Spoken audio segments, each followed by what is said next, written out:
Déterminer quelles voitures se vendront et lesquelles ne peuvent pas ressembler à un jeu de devinettes, n'est-ce pas? Les constructeurs automobiles ont de nombreux analystes de marché qui craignent les chiffres, mais même ils gâchent ces temps économiques fous. Quand ils se trompent, les concessionnaires finissent avec beaucoup de voitures que personne ne veut. L'offre de jour sur le marché est une métrique simple qui montre à quel point un modèle particulier est sur ou sous-approvisionné. Il vous indique combien de jours il faudrait pour vendre un modèle spécifique. Nous avons utilisé le bord de la voiture, déterminé les voitures qui se vendront et ce qui ne peut pas ressembler à un jeu de devinettes, mais ne vous inquiétez pas.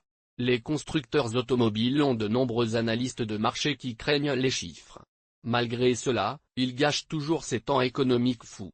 Quand ils se trompent, les concessionnaires se retrouvent avec beaucoup de voitures que personne ne veut. L'offre de jour sur le marché est une métrique simple qui montre à quel point un modèle particulier est sur ou sous-approvisionné. Il vous indique combien de jours il faudrait pour vendre un modèle spécifique. Nous avons utilisé des données sur les bords de la voiture pour découvrir quels nouveaux véhicules donnent de l'espoir des concessionnaires alors qu'ils s'accumulent sur leur lot sans espoir de vendre de sitôt. Avant de plonger dans ces 10 voitures, si vous êtes nouveau ici, veuillez envisager de vous abonner afin de ne pas manquer nos futures vidéos. Numéro 10, Ram 3500. Le Ram 3500 est le premier camion de la liste. C'est un gros camion conçu pour les personnes qui ont besoin de faire de grandes tâches. Malheureusement, il n'y en a pas beaucoup. Il y a 19 000 de ces camions prêts pour une nouvelle maison. C'est 224 jours de travail. Ils ne sont pas bon marché, cependant. Le Ram 3500 commence à 79 950 $. Il a un turbo diesel en ligne de 6,7 litres C, et il peut remorquer jusqu'à 37 900 livres. Qui a besoin de beaucoup de puissance brute. Un regard sur la publicité, et vous verrez le Ram 3500 tirer des troncs et des excavateurs d'arbres entiers, pas des petits VTT Dinky. Le Ram 1500 offrant déjà près de 10 000 livres de remorquage, la personne moyenne n'a pas besoin de s'engager à plus de puissance qu'elle n'en a besoin, laissant de nombreux 3500 coincés sur le lot, rêvant de remorquer des bâtiments entiers. La réponse à ce simple problème mathématique aurait dû être une montagne d'argent, mais malheureusement, Jeep n'a qu'une montagne de gladiateurs invendus. 2654 de ces camions carrés sont assis sur des lots de concessionnaires, s'élevant à une offre de 225 jours. Lorsqu'il a été introduit en 2023, le Jeep Gladiator était sur le point d'être l'un des segments de camions les plus vendus. La réponse à ce simple problème de mathématiques aurait dû être une montagne d'argent, mais malheureusement, Jeep n'a qu'une montagne de gladiateurs invendus. Le Gladiator a rencontré beaucoup de fanfares lorsqu'il a été introduit en 2020, mais l'enthousiasme a commencé à pétiller. Une raison possible pourrait être la augmentation des prix les plus agressifs que le Gladiator a eu de 2020 à 2023. Le niveau de finition populaire de Rubicon est passé de 45 500 $ à 18,5%. Pour référence, le Wrangler Rubicon n'a augmenté qu'environ 3%. La hausse des coûts, associée à un rive de taille moyenne récemment mis à jour, le Gladiator a rencontré beaucoup de fanfares, mais, malheureusement, sa popularité a commencé à décliner. Une raison possible est l'augmentation des prix de 2020 à 2023. Le niveau de finition populaire de Rubicon a augmenté de 18,5%, ce qui est beaucoup.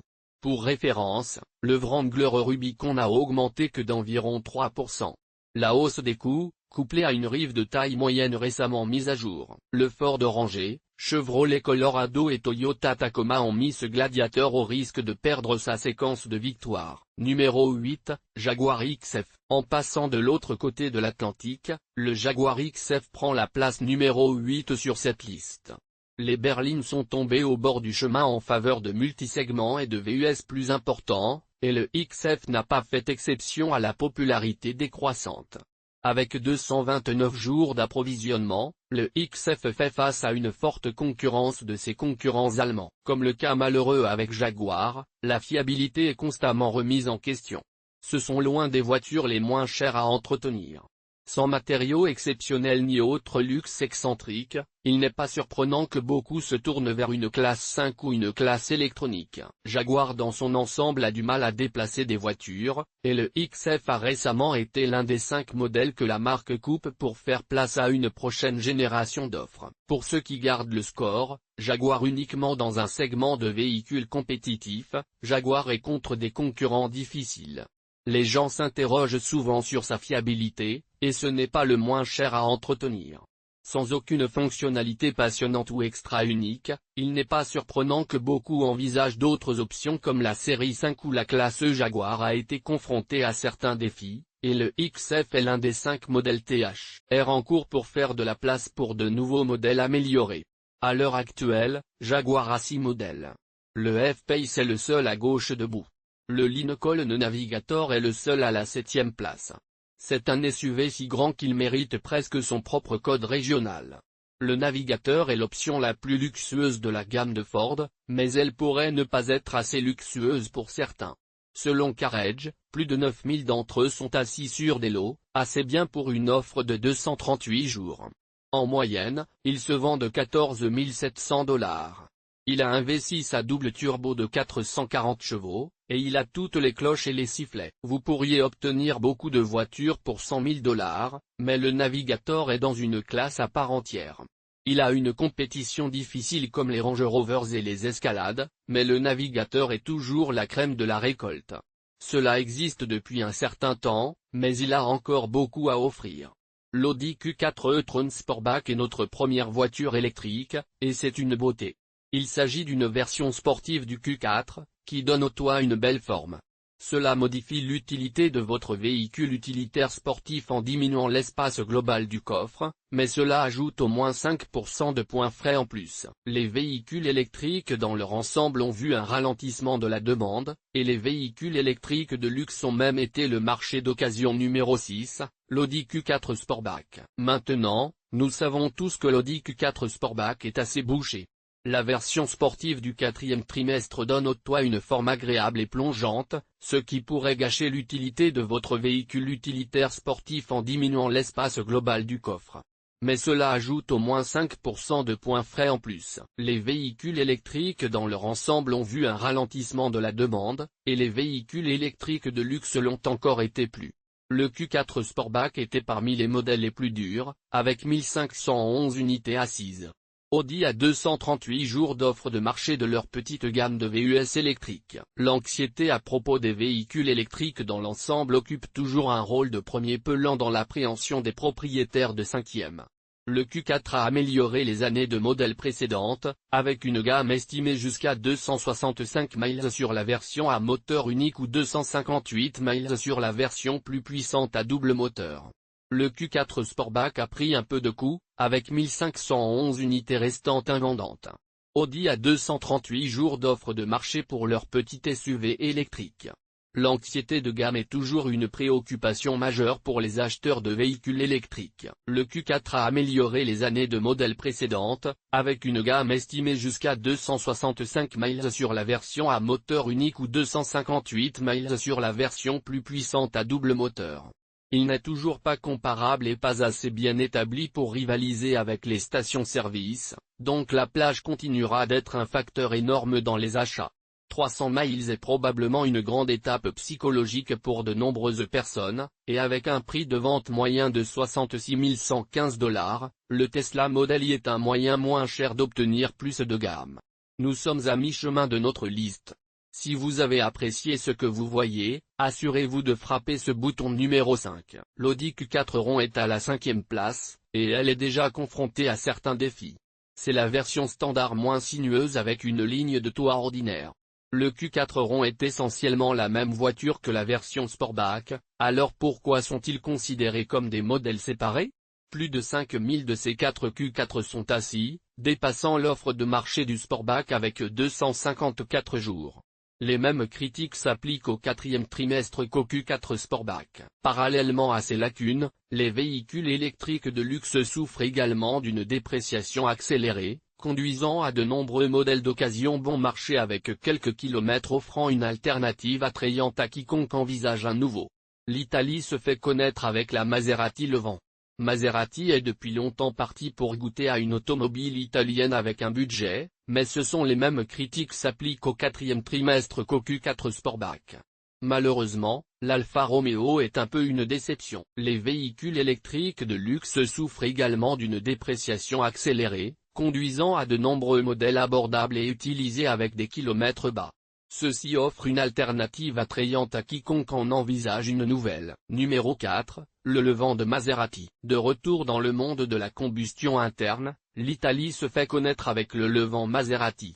Maserati a longtemps été un moyen de goûter à une automobile italienne avec un budget, mais il ne suffit pas de vendre le Levant. Il s'agit de l'année de production finale pour le SUV sportif équipé de V8 5,5 litres, mais il ne semble pas y avoir de spéculateurs disposés à parier sur la collection du Levant.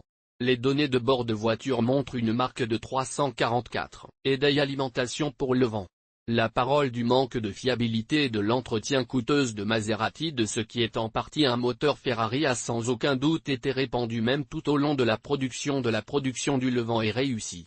Le moteur V8 à double turbocompresseur de 5,5 litres a été un favori parmi les amateurs de voitures, et la conception et les performances uniques du Levant en ont fait un choix remarquable. Bien que certains puissent hésiter en raison de ses problèmes de fiabilité et de maintenance, ceux qui connaissent ces aspects ou ceux qui ne peuvent tout simplement pas résister à une bonne affaire pourraient encore en acheter un. Nous ne pouvons qu'imaginer le rugissement du moteur V8 résonnant dans les rues, remplissant l'air d'excitation. Et pour ceux qui recherchent quelque chose de nouveau, le Dodge Hornet est une excellente option. Il est similaire à l'Alfa Romeo à bien des égards, mais avec son propre charme unique. Nous savons que la plupart des amateurs de voitures occasionnelles connaissent probablement déjà les lacunes du Levant, nous nous concentrons donc sur le positif. Le rugissement du V8 est une excellente option, et le Dodge Hornet est un choix solide. C'est comme un Alfa Romeo, mais avec un nom différent. Le Hornet est une excellente voiture, mais il n'a pas le même panache que la Dodge. Il y a plusieurs raisons pour lesquelles le Hornet pourrait ne pas être le meilleur choix, comme son prix. C'est une moyenne à 426,44 $, mais il existe de nombreux autres VUS petits et moyens que vous pourriez acheter à ce prix. Lorsque vous rivalisez avec les grands noms comme le Toyota RAV4 et le Honda CR-V, il est difficile de se démarquer. Le Hornet dégage le panache, tandis que Dodge ne le fait pas. Il y a plus de raisons pour lesquelles le Hornet n'a pas atteint votre garage, comme son prix. À un prix de vente moyen de 426,44 $, vous pouvez acheter beaucoup de VUS petits et moyens à cette gamme de prix. Mais vous devez rivaliser avec les frappeurs lourds, comme le Toyota RAV4 et Honda CR-V. Le Hornet a été félicité pour ses performances sur route relativement animées. Mais c'est petit et les gens n'achètent pas de VUS parce qu'ils veulent une petite voiture. Le Hornet est la première voiture de cette liste à avoir plus d'un an d'approvisionnement. Avec 384 jours, un essaim de plus de 16 000 unités se trouve sur le terrain de concessionnaires qui recueillent la poussière. Numéro 2, Fiat 500e. Et, je sais que l'Hornet a eu beaucoup d'amour pour sa performance amusante sur la route, mais elle est petite, et les gens ne optent généralement pas pour les VUS s'ils recherchent une voiture compacte. Le Hornet est la première voiture de cette liste qui existe depuis plus d'un an maintenant, avec 384 jours. Il y en a un tas, comme plus de 16 000 ans, juste assis sur des lots du concessionnaire, attendant que vous veniez les chercher. Il y a quelque temps, le PDG de Fiat, Sergio Marchionne a dit de ne pas acheter la Fiat 500e parce que cela ne lui faisait pas d'argent. Il était assez clair qu'il essayait d'empêcher les gens de l'acheter. Le 500e a cessé d'être vendu aux États-Unis en 2019. Mais maintenant, Fiat l'a ramené, également connu sous le nom de Fiat New 500. J'aime le nom, mais il semble que les gens suivent toujours les anciens conseils de Marchionne. Cela fait un an que le PDG de Fiat, Sergio Marchionne, a suggéré que les gens pourraient vouloir réfléchir à deux fois avant d'acheter la Fiat 500e. Apparemment, il ne frappait pas tout à fait les objectifs de vente, et il a fini par être interrompu aux États-Unis en 2019. Mais maintenant, Fiat l'a ramené avec un nouveau look, surnommé le Fiat New 500. Le style rétro est toujours aussi charmant, et il est toujours conçu pour la vie en ville, avec une gamme d'environ 140 miles. Ce n'est peut-être pas le meilleur choix pour un long voyage sur la route, mais c'est une conduite douce pour les aventures de tous les jours. Fiat a également changé la façon dont il distribue le 500e, le limitant aux gouttes en édition spéciale pour l'instant. Il en est encore à ses débuts, il est donc trop tôt pour voir à quel point il va bien terminer à long terme. Ce n'est pas génial, mais c'est toujours en préparation. Le 500e a une offre de 459 jours. L'Acura ZDX, qui est malheureusement en première place, est le tout nouveau SUV électrique développé avec GM. C'est le premier rêve d'Acura, et les ventes ne sont pas excellentes. Carriage indique que le ZDX a une alimentation de 599 jours. Cependant, il a reçu de nombreuses critiques moyennes à bonnes. Il est disponible en 3 niveaux de finition avec une variation de 278 miles à 313 000, ce qui est plus que respectable pour un véhicule électrique de nos jours. Nous imaginons que beaucoup d'appréhension peut être parce que c'est un véhicule complètement neuf dans un segment compétitif avec une moyenne prix de vente de 70 000 $. De plus, comme les premiers concessionnaires d'Acura peuvent toujours savoir comment vendre au mieux la voiture, il est également tout à fait possible que nous comprenions pourquoi vous vous sentez incertain à propos du ZDX. Après tout, c'est un véhicule complètement nouveau dans un segment compétitif avec un prix de vente moyen de 70 000 $. Il est également vrai que le nom pourrait être un peu un défi, car la génération précédente n'a vendu que 7000 unités en 4 ans, ce qui en fait l'un des Acura les plus rares jamais fabriqués. Nous espérons que vous avez apprécié la vidéo. Faites-nous savoir s'il y avait des surprises ou des voitures que vous pensiez avoir dû faire la liste. N'oubliez pas de frapper les boutons similaires et abonnez-vous afin que vous puissiez obtenir des listes plus intéressantes comme celle-ci.